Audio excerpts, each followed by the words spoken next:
Baby mama house, good luck trying to find shit. I switched them Glocks out. Watch niggas, they got cotton mouth. Nigga for the money, back door thirsty to sell you out. Money low, bitch, check it out. Got the room for 5 whole days, and I'm checking out.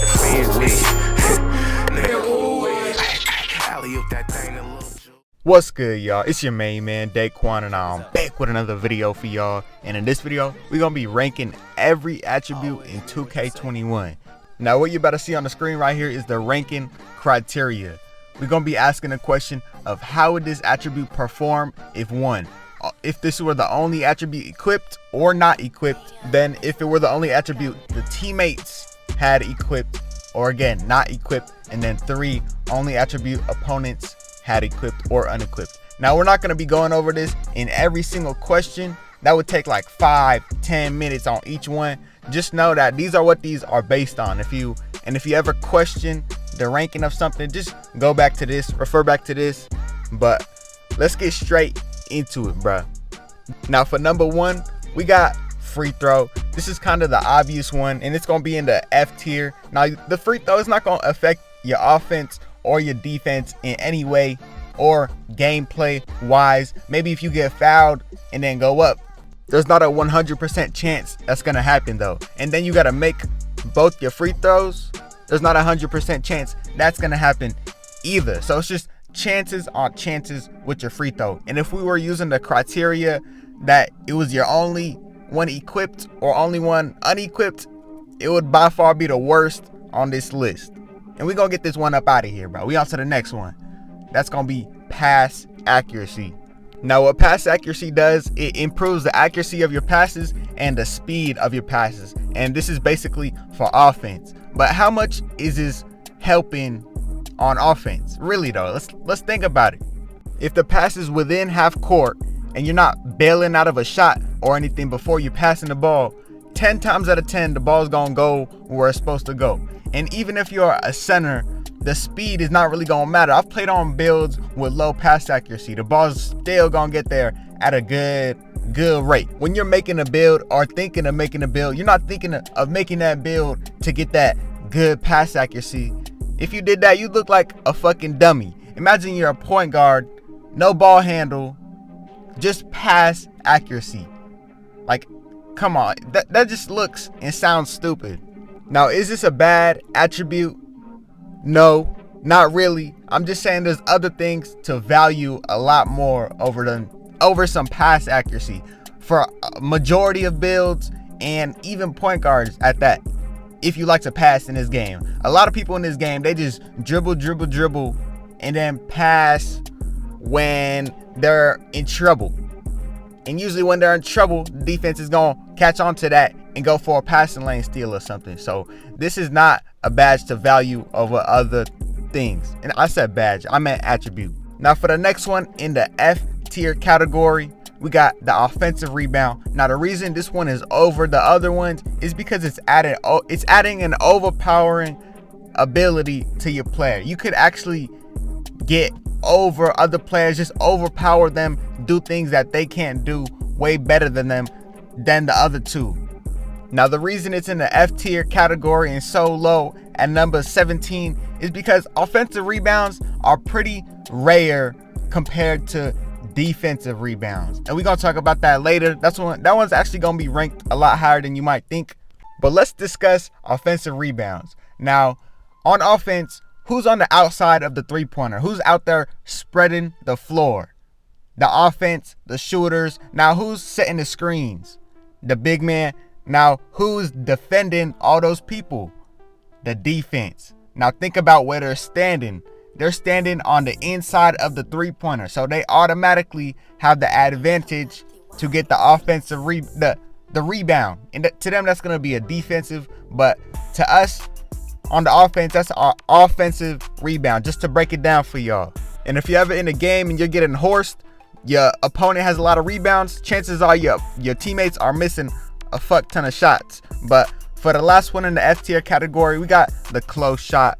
Now, the reason the close shot is ranked higher than the ones before it is because it makes a way bigger impact than the ones before. And that's what you're gonna see in about every ranking of this video. The impact is going to be way higher than the ones before, but close shot, it's kind of still low just because it's really easy to defend. All you have to do is just stand still in literally one spot and just jump. You don't even have to jump. You could just stand there. Now, of course, if the person has a 99 close shot, then it gets a little tricky, but still, all you have to do is jump. And I know I'm showing a post score in this video, but that's really the only people who gonna focus on the close shot and just big man. If you're just a regular shooting, playmaking, defense, you're not worried about close shot. Really, any build, you're not trying to make a build to get a high close shot, just like the pass accuracy, just like the free throw, even offensive rebound. It's not gonna be a priority other than centers, of course. But for the next one, we got perimeter defense in the D category. Now, the reason this one is higher than the other ones, just because the importance of 3-pointers in this game and the importance of defending those 3-pointers. Now, what perimeter defense actually does, it's gonna raise that percentage of that shot. Now, if you actually play good D, you're gonna get a good percentage regardless. And if you have intimidator or something that will substitute for that perimeter defense lost, if you don't have any in that category.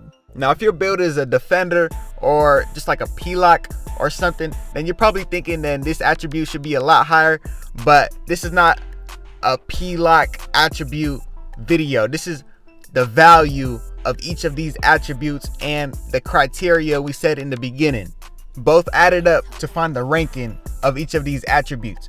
But we have to think of the criteria again. If this were the only attribute I had on my player, it wouldn't go that good, but we have to think about the other part of it. If this were the only attribute I didn't have equipped, I would be just good, just fine. As well as if it were applied to my teammates as well, even opponents. And we're not even talking about if we didn't have badges equipped in this video. We're only talking about attributes. So you could always add that intimidator to make up for it. But next one we got is the steal. Now, this one, y'all might be thinking this is a little bit low, but I'm gonna explain why it's at where it's at. Steals are not a guaranteed thing in this game. Even if you have a 99 steal rating, you're not gonna get the ball every time. Now, maybe if you have pickpocket, maybe if you have steal boost, even then you're still not gonna get the ball every single time, bruh. However, having those boosts on will help a lot more if you didn't have any of those boosts on. And if we refer back to the criteria, if you didn't have this equipped, it would not make a huge difference in your defensive gameplay. You still be trying to lock people up. You still have your hands up when people drive. You still guard them up, hands up. You feel me? Like, you're not about to reach every single time. Now, does this help with passing lane steals? I don't know. If it did, it would still be ranked where it's at. If it didn't, it still be ranked where it's at. You feel me? Now, if we refer back to the criteria again, let's say all our teammates had steal unequipped. Would that make a huge difference in our gameplay? Now, let's say that's the only thing we did have equipped, just all our teammates. Now, if someone drove on us, we could always reach for the steal. We could always reach if they're dribbling, but it's not a guaranteed every time. Now, for the next one, we got post moves. Now, this one is ranked higher than the ones before it because this one, it gives us what we want when we want it. If we do a little recap real quick, we had free throw, pass accuracy, offensive rebound, close shot, perimeter defense, and steal. Now, a majority of these are not going to lean in your favor when need be, but this one does. What post moves affects is your drop step and your post spin. And when you need to do either one of these, it's going to do that.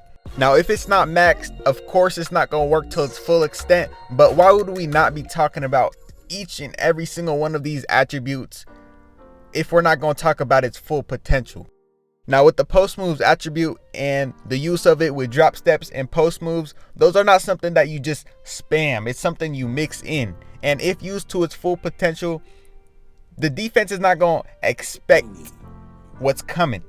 Now, I'd say we got to a point in the video of the rankings where you can actually use these attributes to their full potential other than the ones before it that we already named. But for the next one, driving layup, number 12, last one in the D category.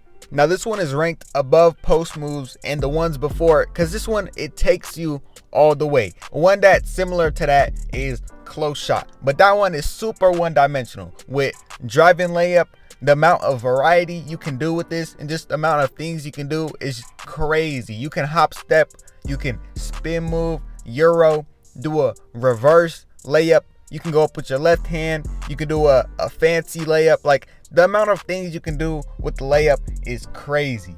As well as the enhancements, we're talking about boosts, we're talking about badges, consistent finisher, slithery finisher, pro touch.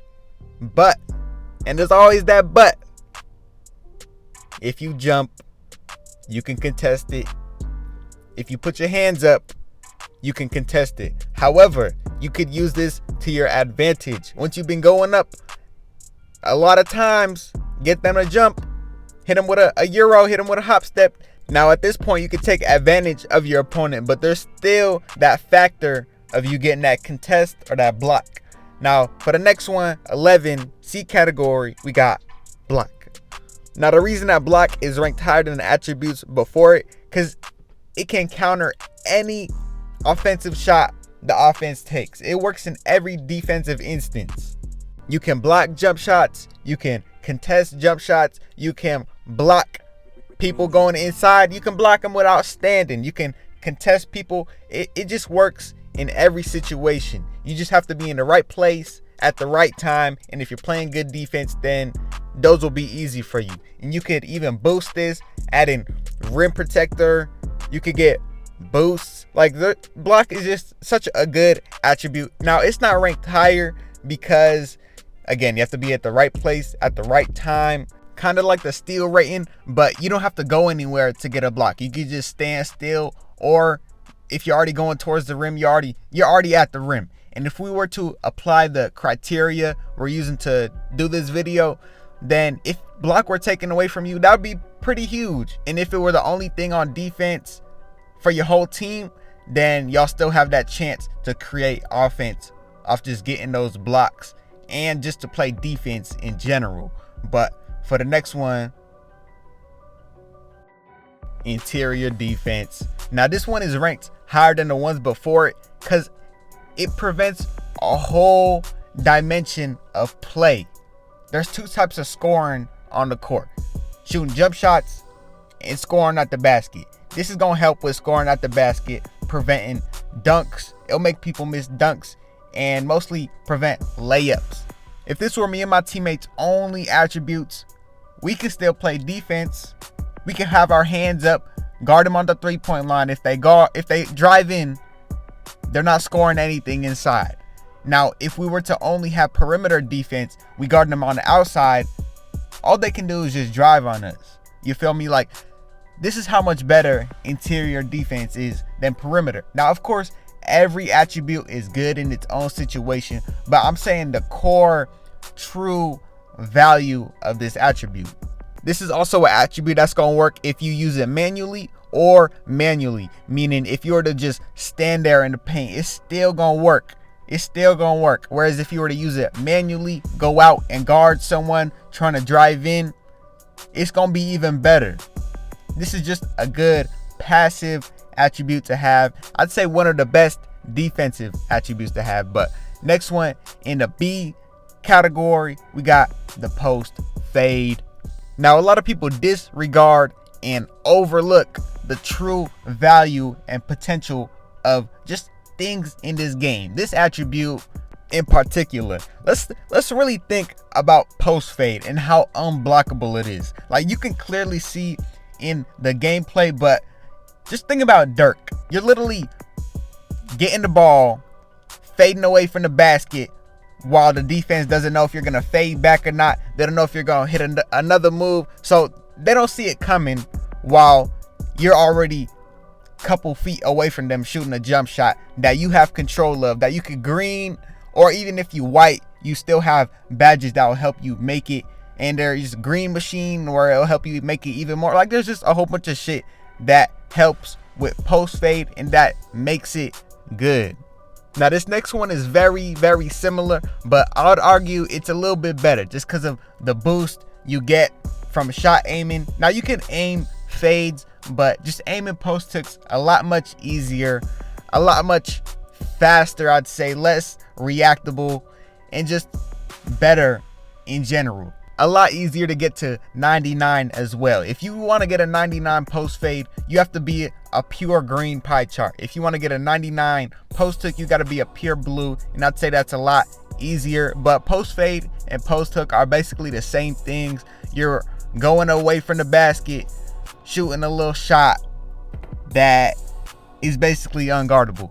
You have the post hook rating, which at 99, which is already good. You have the shot aiming, which gives you a big boost. You have boosts you can get. You also have badges you can put on just to make this shit so OP. Like, if you really focus on post hooks and really talk about the true potential, it's scary. Go to the 1v1 court, face someone who knows how to post hook, and tell me how you feeling after that game. Tell me how you feeling after that game. You're gonna want to break your fucking controller. But we on to the next one, which is very similar. This whole category is very similar, but it's mid-range. I'd say this one is ranked higher just because of the variety that comes with it. Post hook, yeah, you could do a little shimmy hook, you could do a delay hook, same thing with the fade. But mid-range, you have a whole court to work with. You can go to the left side, run up to the free throw line, run up to the elbow, hit a fade. You could do a spin, a shimmy fade. Like, mid-range is dangerous if you're going up against someone who knows what they're doing, like this man right here, Tyceno. Tell me you wouldn't be scared going up against Tyceno. But for the next one in the A category, we're getting close to that number one, but we got the defensive rebounder. Now, if you heard my argument in the offensive rebound, then you know why this one is very good. Again, you have to remember, we're already closer to the rebound just because we're already on defense, but having that attribute upgraded, having that badge on rebound chaser, it's gonna make you get that rebound almost every time. As well as if you know the positioning, bro, that rebound is almost guaranteed yours. And if we were to refer back to the criteria, if this were the only thing we didn't have equipped, that's huge for our player, no matter what position. Even if you're a point guard, those rebounds are huge. Now, if this were the only thing you had equipped, you could still run that build and park. Trust me. Now, of course, that is very much not the ideal, but literally there's people on the court who all they do is just stand in the paint and grab rebounds. And at the end of the day, if that's what you're doing, then you're contributing some way on the court. If your only attribute was like perimeter defense, then what are your possibilities on the court? Playing defense on someone on the perimeter, and if they know that that's your only attribute, they're just gonna drive on you. But if someone knows this is your only attribute, what can they do? They can only hope and pray. Only hope and pray. But for the next one, number 5, y'all might disagree with this one, but it's ball handle. The ball handle. Now, if you played this game for 30 minutes straight, you never played this game before, play for 30 minutes straight, you would see about 90% of the gameplay that goes on in this game. Just screens and someone running around the screen doing a whole bunch of unnecessary dribble moves. Now what do those players need to do all that? They need this attribute right here. Now, if we were to take this attribute away from those players, they couldn't really do anything. Now, if this were the only attribute you had, you could still do something. That's basically what a pure playmaker is. They're just only ball handle. So either way, it's still kind of good to a degree, but ball handling does not take you all the way. It just helps you get there. You don't need ball handle to do a driving layup, to do a close shot, a post fade, post hook, mid-range, all things we've stated before. However, it will help you get there, but it's not a guaranteed shot. You could always drive in, but again, there's still that chance of you getting blocked. It will only help you get there, not finish the job. This is what you see a lot in the park. You see guards dribbling for 30 seconds on the shot clock and then just missing the shot just because they couldn't make the shot. And that's because ball handling does not attribute to your other attributes that help you make shots. You feel me? But for the next one, S tier category, we got standing dunks. The standing dunks. Now let's say you're a center going up against another center. Would you rather have that center have a 99 close shot or a 99 standing dunk? Now if they had a 99 close shot and they went up, they still gonna hope and pray that motherfucker go in. But if you have a 99 standing dunk, you have the chance of getting a standing contact dunk and a standing dunk, which is less detectable than a close shot where you can still get a contest. A standing dunk, you could just go up and not gotta worry about the other dude unless he's pressed right up on you. Even if he is pressed right up on you, then you still have that chance of getting that standing contact dunk if your standing dunk is high enough. Now, if we go back to the criteria of this video, if you have only standing dunk equipped, then you're still an automatic threat on the offense. People gotta worry about you a whole lot. Now, if this were unequipped, then as a big man, we know how detrimental that is and how booty close shots are, and we know why close shot was ranked so low. You feel me? Everything just makes sense. Just look at the true value of the things we're talking about. We did the same thing in the badge ranking video. Just look at the true value of things. But something very similar to standing dunk is driving dunk, but it's ranked higher because of the variety you can do with it. You can do a euro, a spin move, a hop step, a reverse dunk. You can go straight up on someone. You could go for a contact dunk. You can do any of those ones I said in the beginning.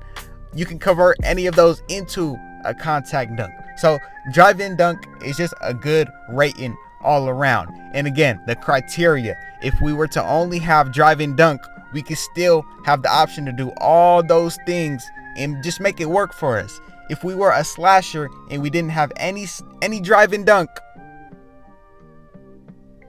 what the fuck are we on a court for? Me, on my slasher build, every time I go up, I'm looking for either a drive-in dunk or a contact dunk. If that ability were taken away from me and all I could do was layups, I am going to fail. I'm not going to have the confidence to go up at all, knowing that all I could do was do drive-in layups, and I'm not going to want to do any fucking drive-in layups. I'm going to only want to pass the ball. So drive-in dunk, the value of drive-in dunk is huge if dependent on it or just in general. And again, remember that quote I said in the beginning. You're only going to find the true value of something is if you look at its potential. Now, for number 2 in the S tier category, we got lateral quickness. This one is ranked so high because it will prevent each and every single thing I've stated before. Right here, this is an AI. The only way to get past AI is to speed glitch. Now, I know I'm not doing any crazy moves right here, but if you went up against the AI, then you know what the fuck I'm talking about.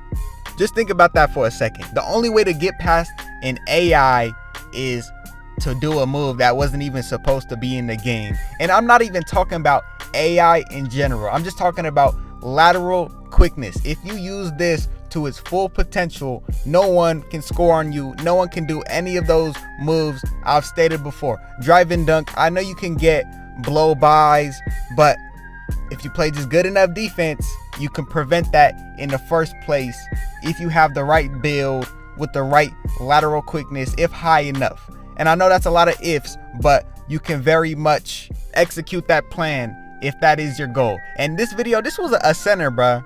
This was a fucking center. Like, they got AI centers boosted up to 90 plus lateral quickness. Fuck is that shit?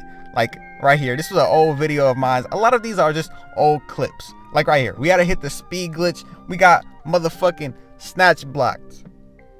You know how embarrassing that is, bro? And if we were to compare lateral quickness to anything, I'd say we could compare it to like Professor X from fucking X-Men. He's always gonna be there in the back with the true powers, but we got that 3-pointer at number 1. That's that Jean Grey. Now the 3-point shot attribute can dictate if you're gonna win a game alone, just by itself. Now just thinking of the criteria associated with this attribute is scary. One person on the floor without the 3-point shot automatically adds a whole different dimension to the game. Every single person on the floor with a 3-point shot is most likely gonna win. That team is most likely gonna take the W compared to a team without it. And a lot of the attributes stated before, they have a cap to how good they can get. Like post hooks, yeah, you could green a whole bunch of shots, but you can still contest them by jumping. Ball handle, you can still clamp them up. Stand and dunk, drive and dunk, you can still jump to contest them.